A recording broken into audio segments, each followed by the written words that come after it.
Hello students, I welcome all of you in Kenes Educare. Today we are solving exercise number 5.1 of your chapter Introduction to Euclid's Geometry. This chapter is from your 9th Mathematics NCERT. देखिए students, question number 1 है which of the following statement are true and which are false, give reasons for your answers. Okay, first देखिए, only one line can pass through a single point. Okay, उन्होंने क्या कहा है, एक ही line पास होती है single point से. क्या ये ट्रू है क्या? जल्दी से बताओ. यहाँ पर देखिए, एक मैंने पॉइंट यहाँ पर ड्रॉ किया, उसमें से क्या ओनली एक ही लाइन पास होती है? नहीं ना, यहाँ पर आप infinite number of lines pass कर सकते हो. तो ये क्या हो जाएगा, ये जो यूक्लिड से उन्होंने जो स्टेटमेंट्स दिए थे एलिमेंट्स बुक में, उनमें से हम इसे यहाँ पर इसका एक्सप्लेनेशन दे सकते हैं. तो फर्स्ट स्टेटमेंट यहाँ पर फॉल्स हो जाता है. इसका रीज़न क्या हो जाएगा, if you mark a point O on a surface of a paper, अगर हमने ओ पॉइंट मार्क किया using pencil and scale, we can draw infinite number of straight lines passing through O. हम यहाँ पर इसे infinite number of lines pass कर सकते हैं. ओके, एंड यहाँ पर और एक पॉइंट क्या था कि एक यहाँ पर दो जो पॉइंट है, ओके, अगर यहाँ पर टू डिस्टिंक्ट पॉइंट्स है, उनमें से ओनली एक सिंगल लाइन ही पास होती है. ओके, ये स्टेटमेंट यहाँ पर होगा. ओके, तो सेकेंड वन देखिए, अभी there are infinite number of lines which pass through two distance points. अभी मैंने आपको आंसर दिया, ये भी यहाँ पर स्टेटमेंट फॉल्स हो जाएगा. Why false? Because two point में से only one and one line ही पास होगी. बताओ जल्दी से, क्या कोई और दूसरी लाइन्स यहाँ पर थोड़ी ना पास होगी? ऐसे देखिए, यहाँ पर ज़रा कोशिश करिए इन दोनों में से, पॉइंट में से इन्फाइनाइट नंबर ऑफ लाइन पास करने के लिए. नहीं, यहाँ पर नहीं हो सकती. ओके, तो ये स्टेटमेंट यहाँ पर फॉल्स हो जाएगा. इन द फॉलोइंग फिगर, मतलब जो अभी हमने देखा था, there are many straight lines passing through P. Okay, देखिए यहाँ पर फिर से मैं आपको दिखा देता हूँ. देखिए यहाँ पर पी है एंड यहाँ पर क्यू है.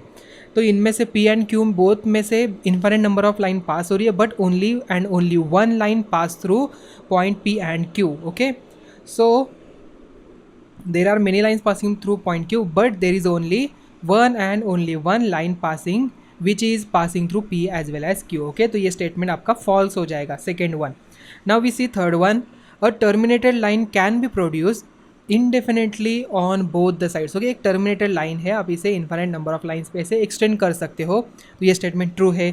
The postulates number 2 say that और terminated line can be produce indefinitely, मतलब आप उसे एक्सटेंड कर सकते हो इस साइड पे भी और इस साइड पे भी. ठीक है.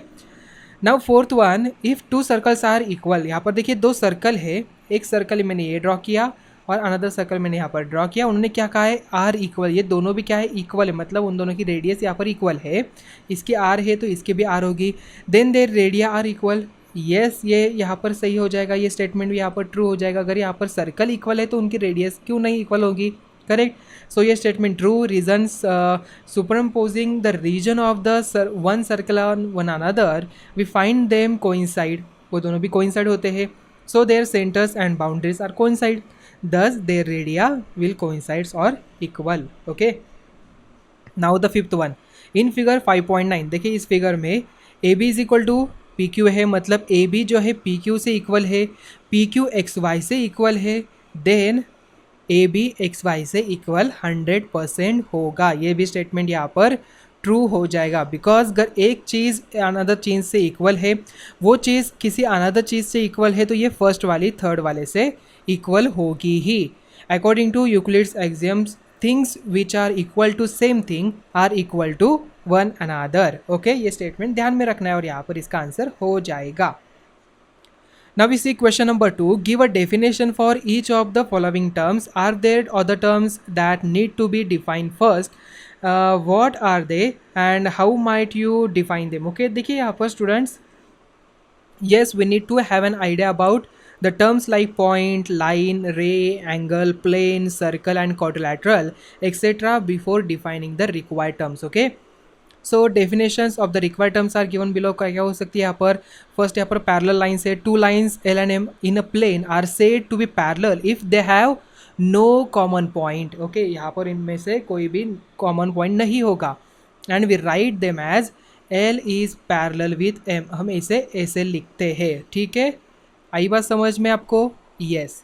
नाउ अभी हम देखते हैं सेकेंड वन. अभी इसमें से perpendicular lines. Okay, two lines P and Q lying in the same plane are said to be perpendicular if they form a right angle, and we write them as P is perpendicular with Q. Okay, line segment, a line segment is a part of a line and having a definite length. Okay, यहाँ पर line segment already मैं आपको first lecture में भी कहा था, line segment क्या होता है, उसकी definite length होती है, it has two ends point. Okay, उसके क्या है, two ends point है.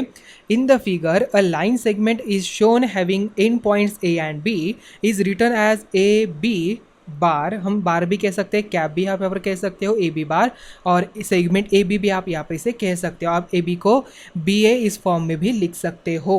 Okay, now see, radius of a circle, the distance from the center to a point on the circle is called the radius of the circle. In the figure P is the center, P क्या है, center है, and Q is the point on the circle, then PQ is the radius. Now square, a quadrilateral in which all the four angles are right angles and all the four sides are equal is called square. जब यहाँ पर एक quadrilateral में चारों भी angle 90 degree हो, right angle हो, and all the sides are equal हो, सभी साइड्स क्या होनी चाहिए, इक्वल्स होनी चाहिए, तब हम उस क्वाड्रिलैटरल को स्क्वायर कहेंगे. ओके, समझ में आ गया. Now question number 3, consider two postulates given below. First one, given any two distinct points A and B, there exist a third point C which is in the between A and B. There exists at least 3 points that are not on the same line. Okay, do these postulates contain any undefined terms? Are these postulates consistent? Do they follow from Euclid's postulates? And explain. Okay, देखिए, तो yes, these postulates contain undefined terms such as point and line. Also, these postulates are consistent because they deal with two different situations. Okay, the first one क्या हो जाए, देखिए, says that the given two points A and B, there is a point C lying on the line in between them. So whereas says that given points A and B, you can take point C not lying on the line through A and B.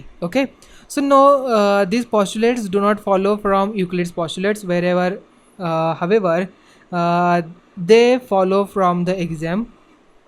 Given two distinct points, there is a unique line that passes through them. Question 4, if a point C lies between such that AC is equal to BC, then prove that AC is equal to half of AB. Okay, and explain by drawing the figure. Okay, चलो देखिए, यहाँ पर एक point है C, lies between two points A B and B के बीच में आ रहा है. ठीक है, तो यहाँ पर मैंने एक लाइन ड्रॉ की, इसे हम कहते हैं ए पॉइंट और इसे कहेंगे बी पॉइंट, और यहाँ पर समथिंग सी आ रहा है. और उन्होंने क्या कहा है कि ए सी जो है ये अगर हमने मान के चला एक्स यूनिट है, एंड बी सी यहाँ पर उससे इक्वल है, मतलब ये भी क्या हो जाएगा, एक्स यूनिट हो जाएगा. अभी उन्होंने प्रूव करने के लिए क्या कहा है कि A C is equal to half of A B. ठीक है, देखिए, A C is equal to half of A B. अगर हम यहाँ पर लिखे A B is equal to A C plus C B. ठीक है, हमने यहाँ पर लिखा. अभी A C is equal to X है, C B is equal to B X है, मतलब दोनों भी इक्वल है. So there for a C plus A सी हम लिख सकते हैं, तो ट्वाइस ऑफ ए सी हो जाएगा.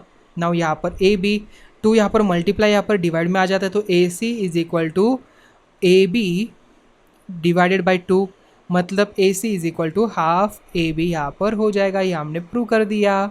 ओके, देखिए, so A C is equal to B C given दिया है, A C plus A C is equal to B C plus A C. If equals added to equals then wholes are equal.